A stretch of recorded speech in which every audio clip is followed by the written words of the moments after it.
So you want to know how to network to get referrals? Well, in this video, I'm going to show you exactly how to do that. It's one simple step, one simple process on what to do when you're at a networking event in order to get referrals. Are you ready? Let's go.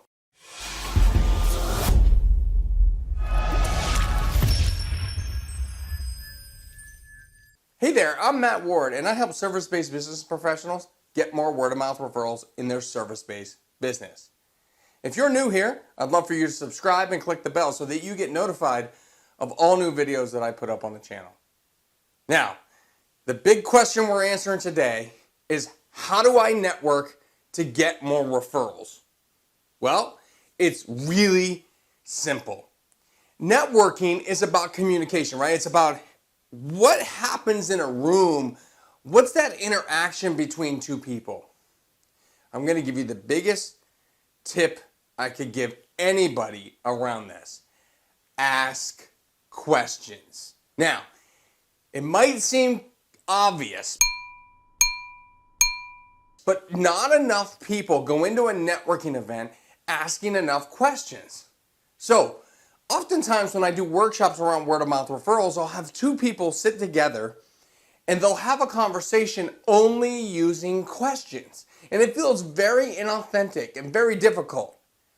But then we change it up in part two.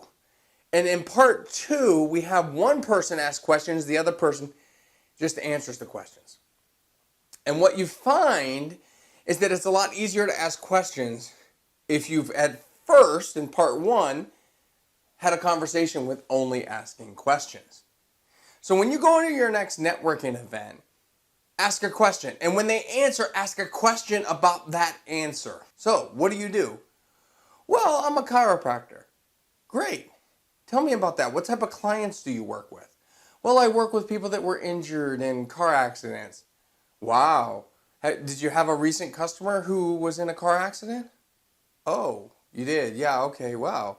And do you work with people of all ages? Yeah? So you just keep asking questions. Just keep digging deeper. You will uncover the gold, the diamonds in the rough inside those conversations. Now, what happens when you ask these questions?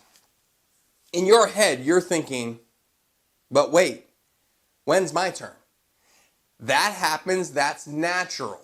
It's not a bad thing to think that. It's a bad thing to act on it. What I'd like you to do is just recognize that thought and put it aside. Put it aside. Put it aside. As you continue to put that thought aside, you'll realize that you have that thought less and less over time. That's the power of asking questions and about caring about other people. See, when you care about other people, the byproduct is more referrals in your business, more word-of-mouth marketing by other people who tell other people that you care about them because you ask a lot of questions. I think it's important that you realize that this is a habit built over time. I would highly encourage you to start this at the next networking event that you go to, because that's where you start building the habit, the practice of doing this. So if it's a banker you happen to run into, oh, what type of banking do you do? Are you commercial or are you on the personal side? Oh, tell me about your bank. How long have you been there? How long have you been in banking? Tell me what you like about working at your bank. What branch do you work in? There's all kinds of questions you can be asking. And most of the questions are going to come from the answers that they provide you to the question that you already asked.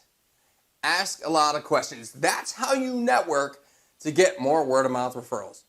That's it for this video. I hope you've enjoyed it. Like I said, if you're new here, I'd love for you to subscribe and click the bell to get updates. Don't forget to add your comments to the comments section. I answer every single comment. Let's have a conversation about the types of questions that you ask at networking events. And until next time, don't forget to live happy, smile a lot, and high five everyone around you.